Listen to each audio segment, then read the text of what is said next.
students, in this video we are going to discuss about Hindi Sagarika पाठ 11 5 सवाल। इस video में हम लोग आपके कक्षा 2 के जो किताब है हिंदी सागरिका उसका पाठ 11 का 5 सवाल चैप्टर डिस्कस करेंगे। ठीक है, तो आइए देखते हैं इसमें क्या है। पढ़ने से पहले, पाठ शुरू करने से पहले देखते हैं यहाँ पे, अकबर और बीरबल की कहानी बहुत समय से प्रचलित है।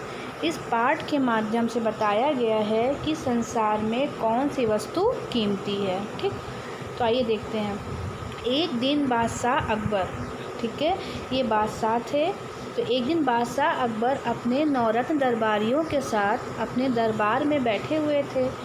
बादशाह प्रायः अपने नौरत्नों से तरह तरह के प्रश्न पूछते थे। नौरत्न मतलब उनके जो दरबार में नौरत्न थे, मतलब 9 ऐसे व्यक्ति थे जो काफ़ी बुद्धिमान थे, ठीक है, जिसको नौरत्न कहा जाता था। ठीक, इस तरह प्रश्न पूछकर उनके ज्ञान की परीक्षा लेते थे। ठीक है, एक दिन अकबर ने अपने दरबारियों से 5 प्रश्न पूछे। कौन सा फूल सबसे अच्छा होता है? किसका दूध सबसे अच्छा होता है? किसकी मिठास सबसे अच्छी होती है? पत्ता कौन सा सबसे सबसे अच्छा होता है तथा सबसे अच्छा राजा कौन सा होता है? ठीक है, इस तरह से बादशाह अकबर ने अपने नौरत्नों से उनके ज्ञान की परीक्षा लेने के लिए 5 सवाल पूछे। ठीक है, आगे देखिए। उसके बाद क्या हुआ कि कुछ गन्ने की मिठास को सबसे अच्छा कहते, तो कुछ ने शहद को, कुछ नीम के पत्तों को सबसे अच्छा कहा। अच्छे राजा के बारे में भी सबकी राय विचार अलग अलग थी। जो राजा की चापलूसी करने वाले थे, मतलब हाँ में हाँ मिलाने वाले थे, उन्होंने शहंशाह अकबर मतलब बादशाह अकबर को ही सबसे अच्छा राजा बता दिया। ठीक है, उसके बाद देखिए, अकबर को सभी उत्तर अच्छे लगे, लेकिन बीरबल बिल्कुल चुप थे। बीरबल उनके जो उनके वो दरबारियों में जो नौरत्न थे वो सबसे ज़्यादा बुद्धिमान थे। ठीक है, तो बीरबल जब चुप थे तो अकबर ने उनसे भी उत्तर देने के लिए कहा। अकबर ने उनसे भी पूछा। कुछ देर तक बीरबल सोचते रहे, फिर बोले, आलम पनाह मतलब किसी को रिस्पेक्ट देने के, रिस्पेक्टेड आप लोग बोलते हैं ना, आदरणीय, उसके लिए उसी तरह बोला जाता है। कपास का फूल। उन्होंने बोला कि यहाँ पनाह या आलम पनाह या रिस्पेक्टेड सर, कपास का फूल सबसे अच्छा होता है क्योंकि उसी से हम सबको शरीर ढकने के लिए कपड़ा मिलता है। दूध माँ का सबसे अच्छा होता है क्योंकि उसे पीकर बच्चा शक्तिशाली बनता है। मिठास जुबान की अच्छी होती है क्योंकि इसके बल पर व्यक्ति बड़े से बड़े शत्रु को भी अपने वश में कर लेता है। ठीक है, और बताया कि पत्तों में पान का पत्ता सबसे बढ़िया होता है, उसे दुश्मन को खिलाएं तो वह भी मित्र बन जाता है। पान का बीड़ा उठाने पर हर आदमी ईमानदारी से अपना वचन निभाता है। राजाओं में सबसे अच्छे राजा इंद्र हैं।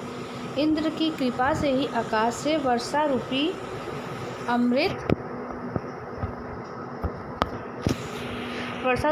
बरसती है। ठीक है, बीरबल का उत्तर सुनकर अकबर बहुत प्रसन्न हुए। सभी नौरत्नों ने भी बीरबल की बहुत प्रशंसा की। ठीक है, तो यहाँ पे ये पाठ ख़त्म हो गया। इसके आगे हम यहाँ शब्द अर्थ देखते हैं। शहंशाह का मतलब राजा, प्रसन्न मतलब खुश, नौरत्न मतलब 9 रत्नों का समूह। उन्हें नौरत्न क्यों कहा जाता था? क्योंकि वे 9 लोग थे और रत्नों के समान मूल्यवान थे, यानी बुद्धिमान थे। इंद्र मतलब वर्षा का देवता, इंद्र भगवान, शक्तिशाली बलवान, राय का सलाह, आलम पनाह मतलब बादशाह। ठीक, उसके बाद प्रश्न उत्तर हम लोग बाद में डिस्कस करेंगे। मैं लिख के आपको इसका उत्तर भेजूंगी। एक्सरसाइज देखते हैं। शहंशाह अकबर कहाँ बैठे हुए थे? दरबार में बैठे हुए थे, है ना। उसके बाद राजा की चापलूसी करने वालों ने किसे सबसे अच्छा राजा बताया था? राजा को। ठीक है, मतलब अकबर को ही। अकबर अपने दरबारियों से तरह तरह के प्रश्न पूछते थे क्योंकि वे उनके ज्ञान की परीक्षा लेते थे। बीरबल ने कपास के फूल को सबसे अच्छा क्यों कहा? क्योंकि इसे शरीर ढकने के लिए कपड़ा मिलता है। ठीक है, उसके बाद यहाँ रिक्त स्थान है। यहाँ पे का फूल सबसे बढ़िया है कपास का। सभी नौरत्नों ने अलग अलग उत्तर दिए। ठीक, मिठास जुबान की सबसे अच्छी होती है। पत्तों में पान का पत्ता सबसे बढ़िया होता है। इंद्र की कृपा से ही आकाश से वर्षा रूपी अमृत बरसता है। मैंने यहाँ पे लिखा नहीं है, यहाँ नंबरिंग कर दिया है, आप इसको देख के इसे भर लें।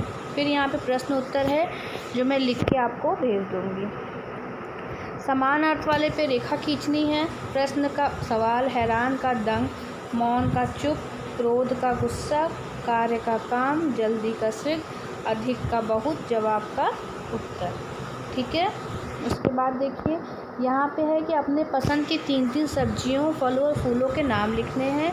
यहाँ पे सब आपको लिखने हैं। ठीक, पहले यहाँ तीनों में सब्जियों के नाम, यहाँ फल के, यहाँ फूल के। ठीक है।